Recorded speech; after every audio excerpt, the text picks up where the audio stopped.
Be Wealthy and Smart, episode 1026.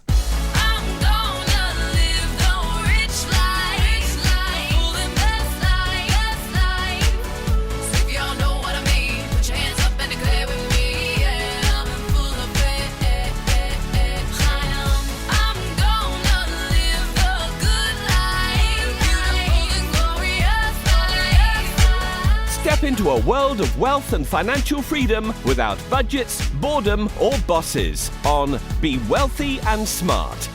And now, here's your host, Linda P. Jones. Welcome to Be Wealthy and Smart. I'm Linda P. Jones, America's Wealth Mentor, empowering women and men worldwide to financial freedom. On today's show, we're going to talk about 5 under-the-radar moves to make right now because things are a little different. And we've got this war going on with Russia and Ukraine. We've got the Federal Reserve jawboning about how quickly they have to raise interest rates. We have supply disruptions. I mean, these are unusual times. This is not, as you know, a normal time right now. And we have to really plan and make some good decisions here because there's going to be some different things that happen, I believe, and I want you to be prepared for that. So that's what we're going to talk about today. So the first thing I think we need to prepare for are cyber attacks. Now, recently, intelligence agencies from the Five Eyes, which is the US, UK, Australia, New Zealand, and Canada, put out information that they're expecting cyber attacks. Now, this could happen to banks, this could happen to corporations or credit card companies or insurance companies. We don't know exactly where they're going to hit. But what we do know is we want to have our information secure, and we want to minimize any disruption that we personally have to deal with. That's why I recommend that you should have some extra cash on hand, because it could be ATMs that are not easily able to be used, and it could be credit cards that are not functioning. That's why you've got to have some cash on hand, enough for a couple of weeks of buying gas and groceries and beverages and medicine and anything you would normally spend money on. You should try to get that money in cash and keep it on hand in a safe place. We may also have some blackouts of social media. We might lose phones. I know internet has been spotty around the country. And you want to talk with your family about having a meetup plan. If you live in the neighborhood, not too far from each other, and you want to try and meet up or check in on elderly parents or something like that, you want to have a plan and talk in advance about how you're going to visit or how you're going to get there, if you're going to ride a bicycle, what you're going to do. Now, there's an app on your phone called the Signal app, Signal. It's blue and white. And the Signal app is supposed to work even if the phone system goes down.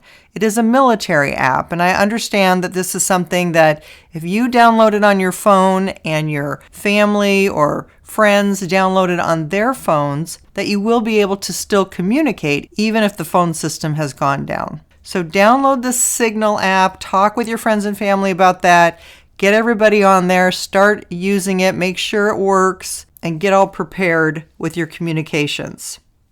Number 2, stock up on food, water, medicines, and things for your pets. We've been talking about supply chain disruptions for a very long time, and we may have some disruptions that go into a longer period of time, such as weeks to months. Today I was at the grocery store. I noticed a lot of things were not on the shelves, and it's starting to look quite spotty. If you can afford it, I think you should also look into buying longer-term food supplies called MREs, and this is something I've done for myself so that I have a 1 to 2 year food supply just in case things get really crazy. It just gives you extra peace of mind. If it's something you can afford, great. If it's something you can't afford right now, you can always do your own canning or freezing or freeze dry food. There's lots of different strategies and things that people can do, but I do think that you need to think about having a strategy for food shortages, water shortages, etc. Number 3, hedge your dollars with things that are going to be useful like money, such as silver coins, which I love, and get the coins that are from your native country. So Canadian maple leaves, American eagles, South African Krugerrands, etc. Get the silver coin that is native to your country because it's going to be easier to trade with it or sell it back when and if you need to. Now, you can also supplement your portfolio with mining stocks or ETFs and with cryptocurrencies like XRP and XLM or any of the ISO 20022 cryptos. You can buy XLM on Coinbase very easily, set up your checking account. You can buy XRP on Uphold by also setting up your checking account or wiring funds to Uphold. But I think having some money in XRP and XLM in particular is going to be a good hedge against some issues that the dollar may be having, particularly as I look into next week and some things we may be seeing. Now, I've talked for a long time, and I wrote about this in my book, 3 Steps to Quantum Wealth, that the ISO 20022 cryptos have been planned for a very long time to be our new financial system. And I do believe we have a new financial system coming, which is tied in with all of this, which is why we may have the banks go down for 3 days to have this conversion happen. And we have heard from people who work at banks that that's exactly what is going on right now, is a conversion to a new quantum system. We've also heard that the ISO 20022 coins are going to be backed by something of value so that we move from this fiat space into something that has value, and that could be cryptocurrencies that have value. And I definitely believe that all of the ISO 2002 cryptos are part of that plan. But in particular, XRP and XLM, we know have been named to be the ones that the stable coins are going to be built on and be backing. So these are really important for you to have some of those in your portfolio. A lot of people ask, how much is enough? How much should I own? And this is something we talk about in the VIP experience, my inner investing circle. And it's a hard thing to answer because my first recommendation is that you hit a 5% level of all of your investing assets. That cryptocurrency makes up 5% of your investment portfolio. So if you had $100,000 in your investment portfolio, $5,000 would go into cryptocurrencies. Now, that's for people to get their toe in the water, to understand how crypto works, to get the hang of it, see if you like it. Once you like it, then it's a completely different thing because then you're buying the dips, you want to accumulate more. Once you really understand the technology and what you're owning and how inexpensive it is right now and how early we are in this very important technological trend, then you just want to start buying up more and more. But what's interesting is on the rich list of people who own cryptocurrency and who owns the most, etc., we're finding that the top 10% of cryptocurrency owners just own a little over 2,000 XRP, 2022 to be exact. So to be in the top 10% of XRP owners, you would just need to own more than 2,022, which is less than $2,000 at the present time. To be in the top 5%, you would own 7,950 XRP. To be in the top 4%, 10,518 XRP. To be in the top 3%, 16,129 XRP. To be in the top 2%, 26,984 XRP. To be in the top 1%, you would need to own 56,680 XRP. Now here's where it gets interesting. There's only 4 more levels above this. To be in the top 0.5%, the top of 0.5%, you would need 106,816 XRP. To be in the top 0.2%, you would need to own 239,929 XRP. To be in the top 0.1%, you would need to own 426,992 XRP. And to be at the very top level that only 415 people are in, the 0.01% that own XRP, they own 7,424,774 XRP. But here's the thing. To be in the top 10% takes less than $2,000. So that should be a definite goal for you to strive for if you can. But again, that's a random number. It really is more important what your overall portfolio is, and putting 5% into your current portfolio, then from there deciding if you want to own more and if you're more comfortable and if you really understand the full value of what you own, the technology, and why it's so important in our future, and how and why we believe that it has been selected to be a very important bridge currency in the future. All right, let's move on to number 4. Once you have your cryptocurrency, I want you to move your cryptocurrency off of the exchanges and into cold wallets like the Decent wallet or the Ledger Nano. You might need both depending on which ISO 2002 cryptos you have, because they don't all go in one or the other. The wallets only accept certain cryptos, so I have to own both so that my cryptos fit in there. But I also have a Zum wallet, which is a software wallet. It's an app. It's spelled XUMM. I also have a Lobster wallet. It's spelled LOBSTR. It's also an app found in the App Store. I have a Trust wallet.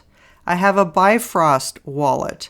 These are all software wallets that are okay for you to own because your money's not on the exchange. We want to get them off of the exchange because it's definitely more vulnerable, more subject to attack, and you just don't have the protection there that you do having it in your own wallet.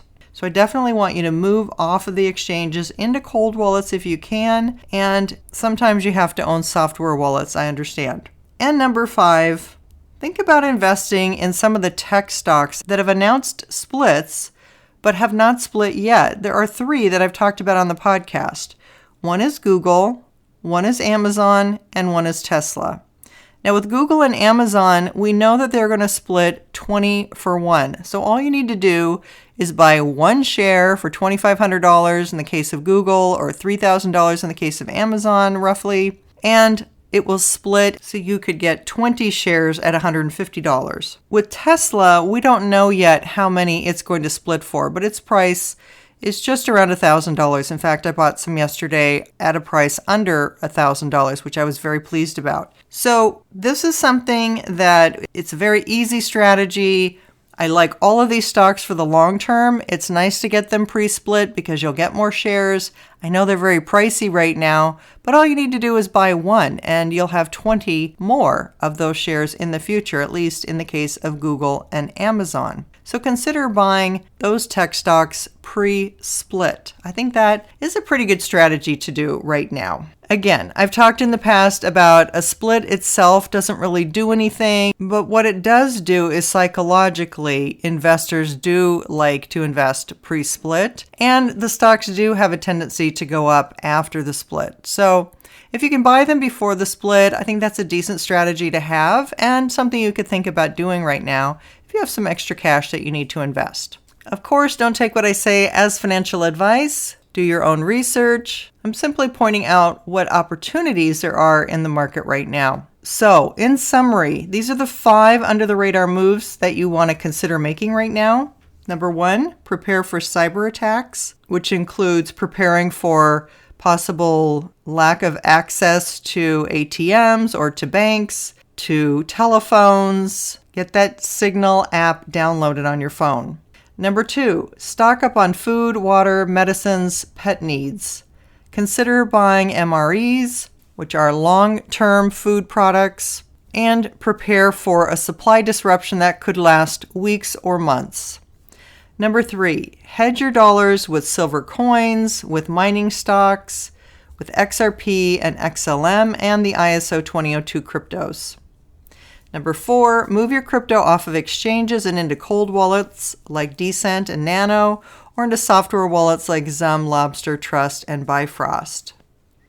And number 5, if you're looking for more growth in your portfolio, think about adding some tech stocks that are pre-split, such as Google, Amazon, and Tesla. Although we did have a rough day in the markets yesterday, I am still extremely bullish. I do think we've seen the bottom in the markets, and we're going to have an incredible relief rally coming up in May and June. So we are going to see new highs, in my opinion. So any dip like that is a great time to pick up bargains or pick up perhaps tech stocks that you want to buy. because I think we're going to see a massive relief rally as these interest rates don't increase the way the Fed is jawboning right now.